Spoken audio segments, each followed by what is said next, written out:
სირიის შეიარაღებულმა ბედუინთა თემმა განაცხადა, რომ კვირაზე მეტი ხნის შეტაკებების შემდეგ ამერიკის შეერთებული შტატების შუამავლობით მიღწეული ცეცხლის შეწყვეტის შეთანხმების პირობებს დაიცავს და დრუზებით დასახლებულ ქალაქს სუაიდას დატოვებს.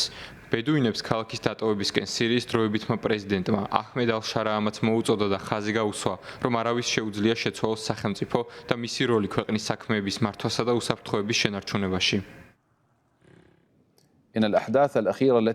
ბედუინების თემის საპატიო პოზიციის მიუხედავად, რომელთა ნაწილმაც დამოუკიდებლად სცადა თავის დაცვა, მათ წინაშე არსებული გამოწვევებისა და საფრთხეებისგან და ჩვენ გვესმის ამ ქმედებების ჰუმანიტარული მოტივები, მნიშვნელოვანია ხაზგასმით ვთქვათ, რომ ასეთი ზომები ვერ შეცვლის სახელმწიფოს როლს ქვეყნის საქმეების მართვასა და უსაფრთხოების უზრუნველყოფაში. მხოლოდ სირიის სახელმწიფოს შეუძლია შეინარჩუნოს თავისი ავტორიტეტი და სუვერენიტეტი ქვეყნის ტერიტორიის ყველა ნაწილში.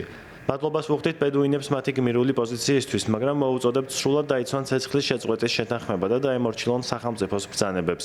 ყველამ უნდა გაიგოს, რომ ამ მომენტში საჭიროა ერთიანობა და სრული თანამშრომლობა, რათა გადავლახოთ ჩვენ წინაშე არსებული ყველა სირთულე და დავიცვათ ქვეყანა და მიწა უცხოური ჩარევისა და შიდა დაპირისპირებისგან.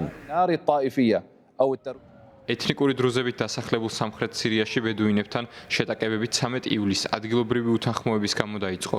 თუმცა სირიის დროებითი მთავრობის მიერ შეიარაღებული ძალების გაგზავნამ კონფლიქტი მხოლოდ გაამწვავა. მიუხედავად იმისა, რომ დროებითი მთავრობის თქმით მიზანი მხარეების შერიგება იყო, ისინი ბედუინების თემს მიეხრნენ.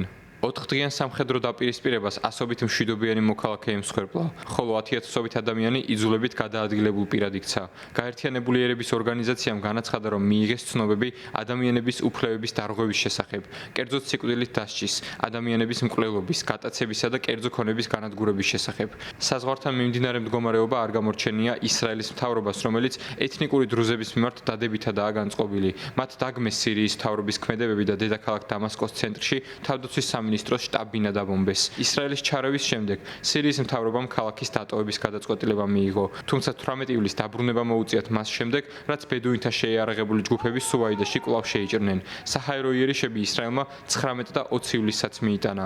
დაიბომბა ქალაქი სუაიდა, კერძოდ პუნქტები, სადაც ბედუინებისა და სამთავრობო ძალების ქვედანაყოფები იყვნენ. ისრაელის მთავრობამ სირიის სამხრეთ რეგიონის სრულად დატოვება მოითხოვა. ქალაქის დატოვების შემდეგ სირიის დროებითმა პრეზიდენტმა დაგმო ისრაელის ქმედებები და ქვეყნის სუვერენიტეტის დარღვევაში დასდო ბრალი.